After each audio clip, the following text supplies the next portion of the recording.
माननीय अवध किशोर सिंह, वर्तमान शिक्षा उपनिदेशक पंचम मंडल वाराणसी, जय नारायण के साथ उनकी जीवंत स्मृतियां।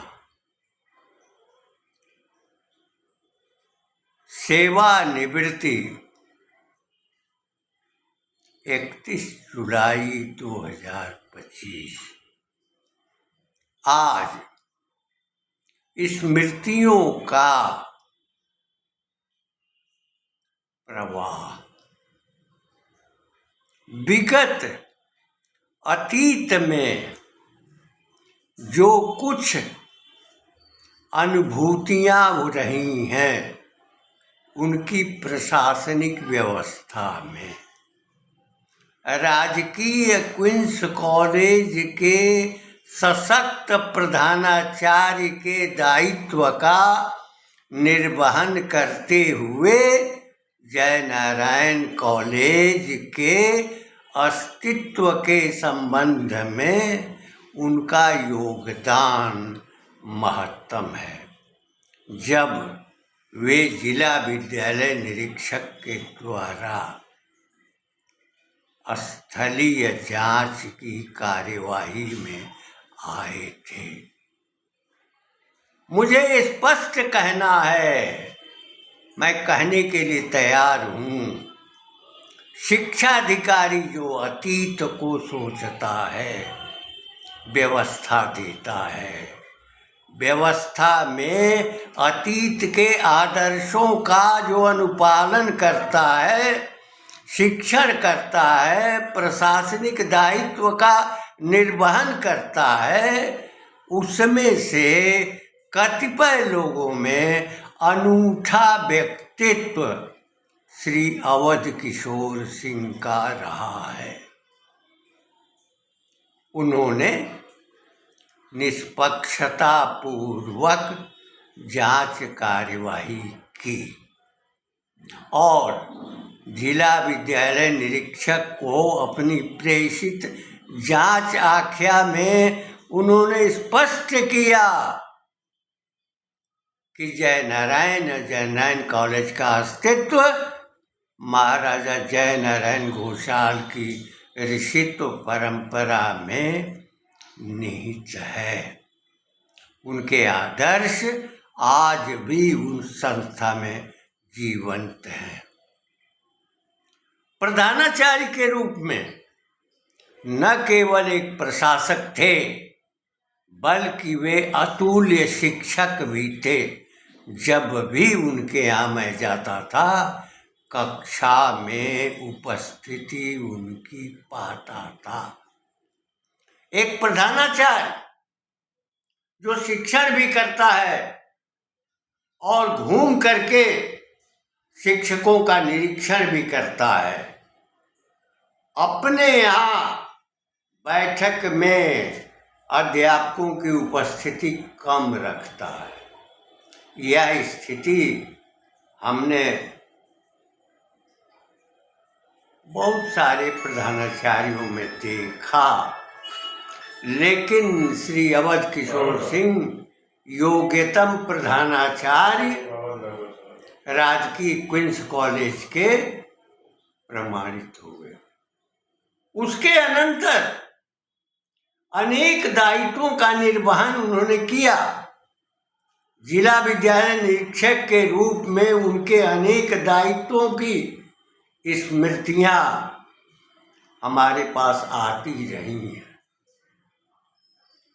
जबकि 2003 में सेवानिवृत्ति के उपरांत शिक्षा विभाग से मेरा संपर्क नहीं था, लेकिन शिक्षा विभाग के प्रति वहाँ के कर्मचारियों, वहाँ के तृतीय वर्ग के कर्मचारियों से मेरा संपर्क ऐसे विद्वत्तापूर्ण आख्यानों को, नोटिंग को प्रस्तुत करने वाले जो लिपिक थे, उनसे मेरा संपर्क बराबर इस सेवानिवृत्ति के काल में भी होता रहा है, जिन्होंने श्री अवध किशोर सिंह के दायित्व, कर्तव्य और प्रशासनिक क्षमता का उन्होंने उल्लेख किया। निसंदेह श्री अवध किशोर सिंह किसी की कृपा पर आधारित व्यक्तित्व नहीं थे। वे निर्भीक, निडर और अपने उद्देश्य के प्रति निष्ठावान व्यक्तित्व रहे हैं। उनका प्रशासनिक काल जितना अन्य विद्यालयों के शिक्षकों के साथ और प्रधानाचार्यों के साथ सौहार्दपूर्ण रहा है, और जिन्होंने बहुतेरों को जीविका भी प्रदान की। मुझे स्मरण है कि कटी मेमोरियल इंटर कॉलेज में भी कुछ लोगों को उन्होंने सेवा योजित किया। इतना बड़ा योगदान अमृत प्रकाश के भीतर था। श्री अमृत प्रकाश दानवीर थे, दानी स्वभाव के थे, वो करुणापरायण थे और अध्यापकों के हित में किसी भी स्तर पर अपना निर्णय कर लेते थे। निसंदेह डिप्टी डायरेक्टर और संयुक्त शिक्षा निदेशक के पद से आगे बढ़ते हुए शिक्षा निदेशक के पद से सेवानिवृत्त हुए। जहां भी वो हों, आज उनकी स्मृतियां मेरे मानस पटल पर, मेरे रक्त में प्रवाहित है। उनकी देन, उनका संरक्षण, संस्था के प्रति उनका लगाव अपूरणीय निर्देश रहा है। उसी परंपरा में अवध किशोर सिंह एक विशिष्ट व्यक्तित्व वाले व्यक्ति रहे हैं। उनसे हमारा निजी परिचय भी रहा है। वे सहृदय, क्षत्रिय कुलभूषण, क्षत्रिय भाव में सदैव प्रवीणता, उनके भीतर दया, स्नेह का भाव रहा है अध्यापकों के प्रति।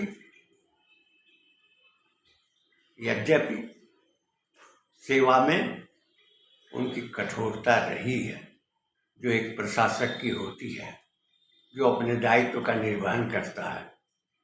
निसंदेह मुझे यह मानना पड़ेगा कि प्रधानाचार्य के रूप में, सशक्त प्रधानाचार्य के दायित्व का निर्वहन करते हुए उन्होंने राजकीय क्वींस कॉलेज में और उसके बाद विकास की धारा में जब जिला विद्यालय निरीक्षक का दायित्व अनेक बार मिला वाराणसी का, वह भी वाराणसी का जिला विद्यालय निरीक्षक जो समस्याओं के बीच रहता है।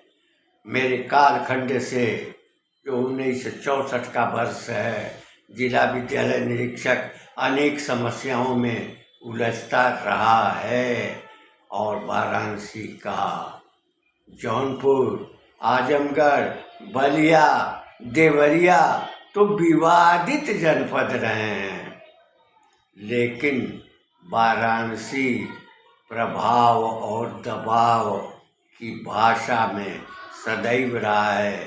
1964 के कालखंड से लगभग 60-61 वर्षों का के जीवन का मेरे पास अनुभव है।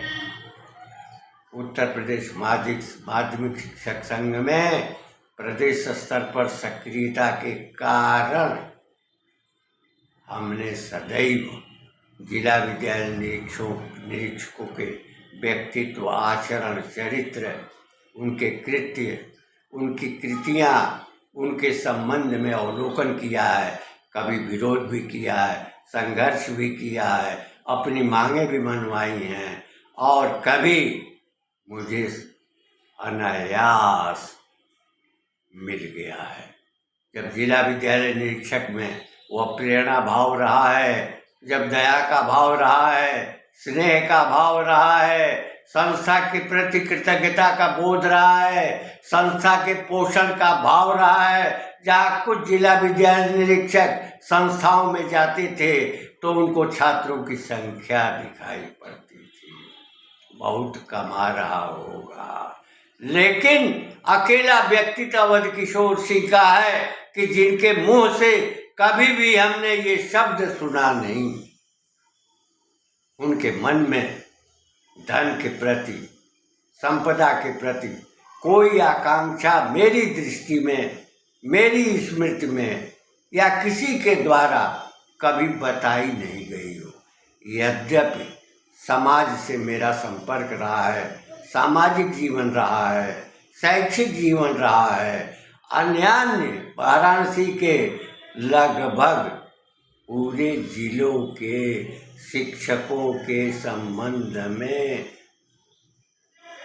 मेरा संपर्क रहा है, ज्ञान रहा है, चाहे चंदौली हो, चाहे चकिया हो, चाहे भदोही हो। लेकिन अवध किशोर सिंह के चरित्र, उनके व्यक्तित्व के संबंध में किसी ने किसी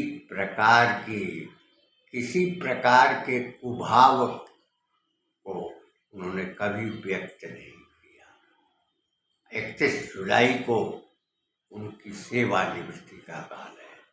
जिस प्रकार उन्होंने अपने दायित्व काल में सशक्त भूमिका का निर्वाह किया है, उसी तरह सेवानिवृत्ति के बाद सामाजिक जीवन, सामाजिक प्रेरणा, सामाजिक दिशा, समाज के सुधार, शिक्षण संस्थाओं के सुधार, दिशा निर्देश, ज्ञान और जो शक्तिहीन हैं उनको बल प्रदान करने की दिशा में सदैव अग्रसर रहेंगे। यह अवस्था सेवानिवृत्ति दूसरे जीवन की होती है और दूसरे जीवन में जो समाज के प्रति समर्पित होता है, जो शिक्षा के प्रति समर्पित होता है, जो शैक्षिक दृष्टिकोण को व्यक्त करता है और उसका वास्तविक रूप सामने लाता है, वही जीवंत प्रकृति है, जीवंत स्मृति है। मैं विश्वास करता हूँ अवध किशोर सिंह के व्यक्तित्व और चरित्र पर हमने भी 85 वर्ष की इस उम्र में अपने गांव पर एक इंटरमीडिएट कॉलेज जो है वो स्थापित किया है, चल रहा है। एक दूसरा वेद विद्या शिक्षा मंदिर की भी स्थापना कर दी है। इस अवस्था में मेरे भीतर वो जागृति है। मुझे विश्वास है कि माननीय अवध किशोर सिंह अपनी सेवानिवृत्ति के बाद शिक्षा के क्षेत्र में, विकास के क्षेत्र में, दिशा, समाज की दिशा में सदैव अग्रसर रहेंगे, बनेंगे और अपने को सेवानिवृत्त नहीं मानेंगे, क्योंकि सेवानिवृत्ति व्यक्तित्व को भ्रमित करती है, अधोगत की ओर ले जाती है। जब उनके भीतर सक्रियता रहेगी, चिंतनशीलता रहेगी और निर्माण का प्रवाह रहेगा, भाव रहेगा, तो वे हमेशा युवा के रूप में होंगे। 60 वर्ष के अंतराल के बाद उनके पास 25-30 वर्ष उनका समय है। ईश्वर उन्हें गति देगा, शक्ति देगा।